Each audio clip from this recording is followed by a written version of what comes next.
Toys-Zhejiang Yunhe Longfeng Craft Factory is located in Yunhe County, the hometown of wooden toys in China.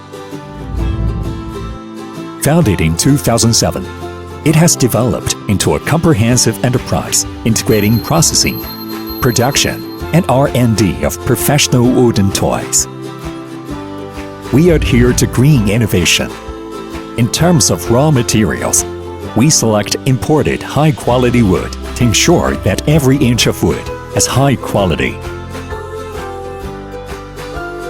At the same time, we use advanced processing equipment in each process and follow strict quality testing and routine inspection processes as to comprehensively improve the production efficiency while improving the quality. Facing the diversified needs of the market, we have continuously improved our professional level.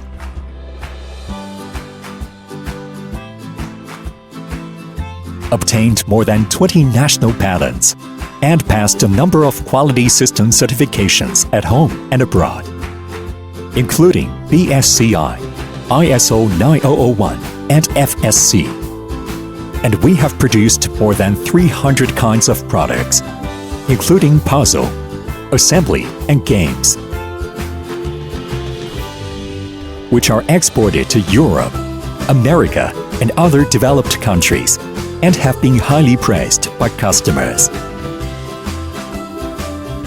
We have a capable staff team and a professional designer team. We are committed to process R&D and technological innovation, and focus on the development of wooden toys. In the future, Longfeng will embrace the regional heart and bring joy to more people. We look forward to cooperating with you with sincere enthusiasm.